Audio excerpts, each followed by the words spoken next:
Mr. Ding Wei, President, Executive Vice President of the International Confucian Association, distinguished guests and speakers, friends and colleagues, ladies and gentlemen, good morning.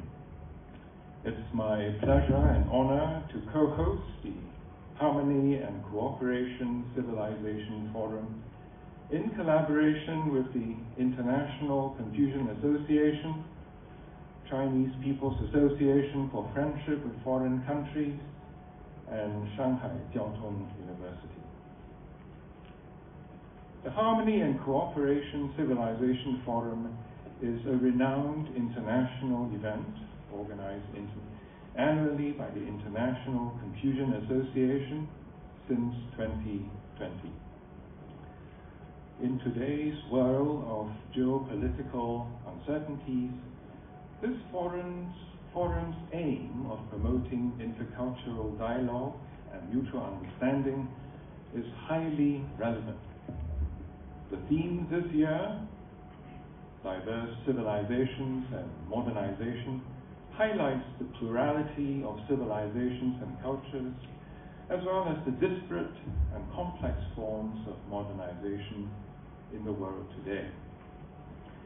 At my university, Nanyang Technological University, or NTU, civilizations and cultures form an important part of our research agenda. We conduct research on them as part of the Culture, Organizations and Society Research Cluster.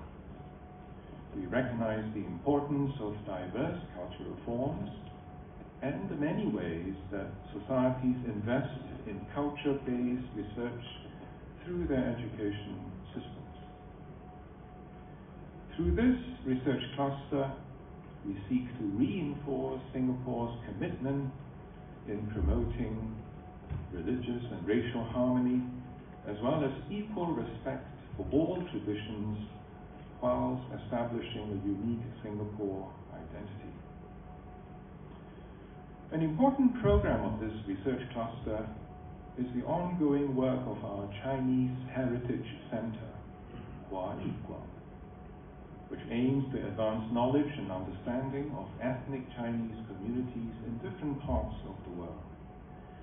We published the Journal of Chinese Overseas, an international cross-disciplinary journal that analyzes Chineseness in its various forms and contributes to diaspora studies, transnational studies, and research on people of Chinese descent and their communities in specific national settings.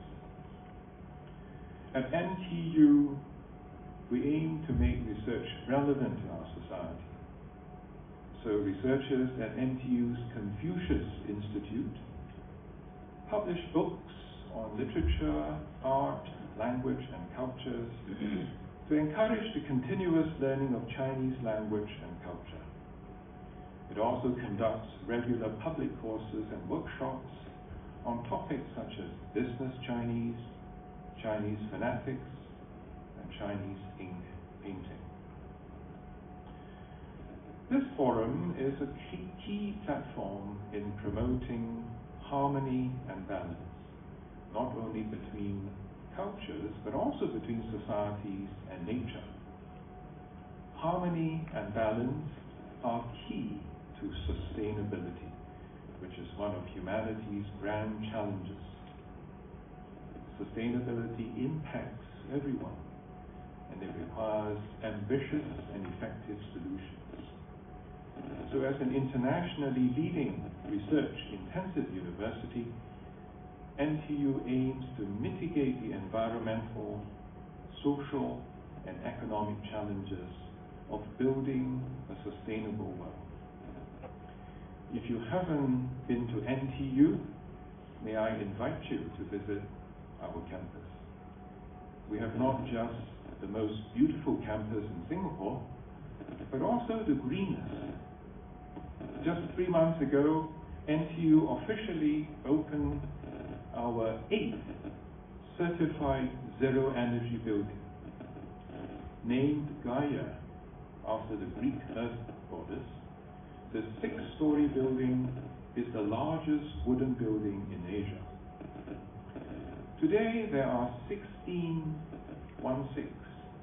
buildings in Singapore that are certified Green Mark Platinum, the highest award given by the Singapore government to recognize zero-energy buildings, or buildings that consume as much energy as they produce.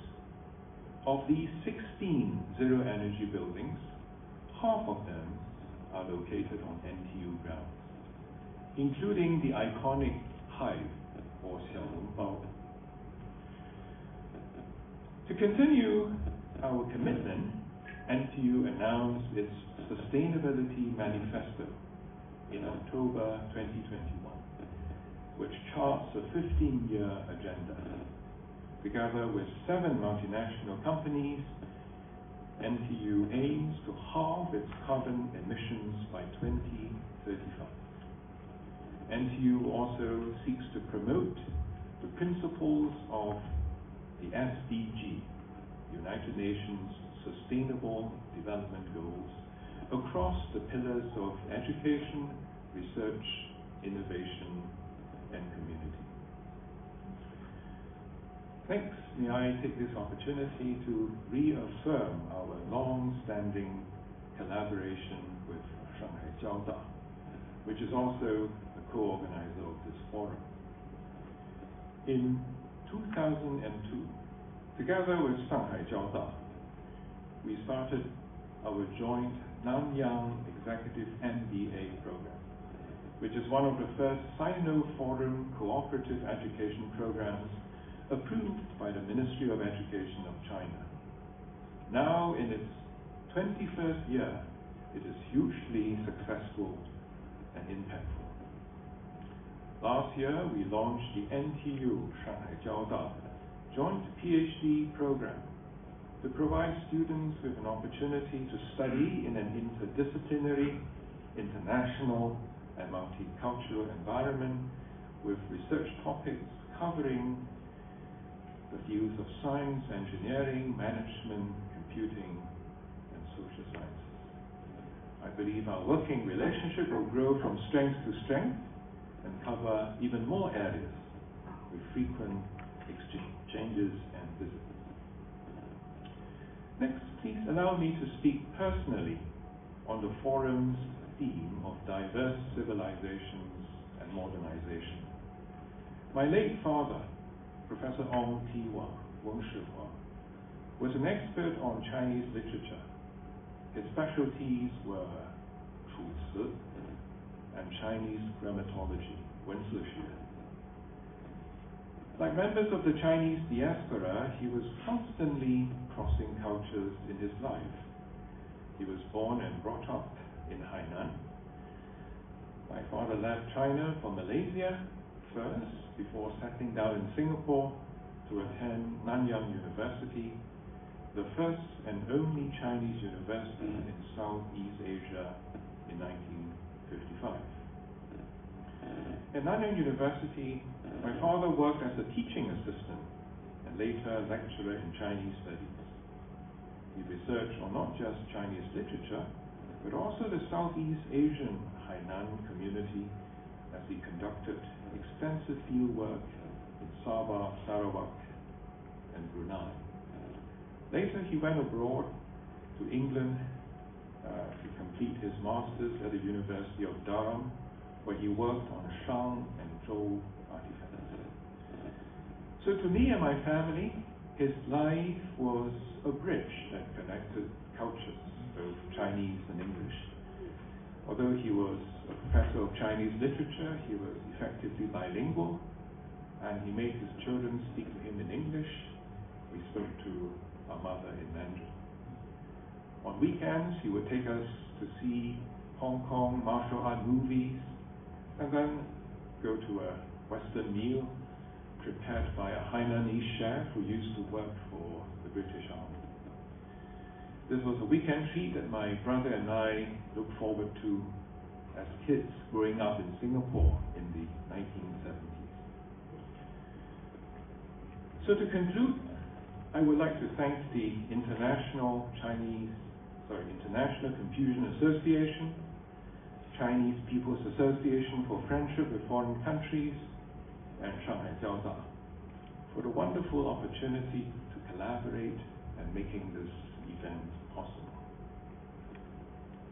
Finally, I would like to thank all our distinguished guests and speakers for joining us today. I wish you a very productive forum. Thank you very much.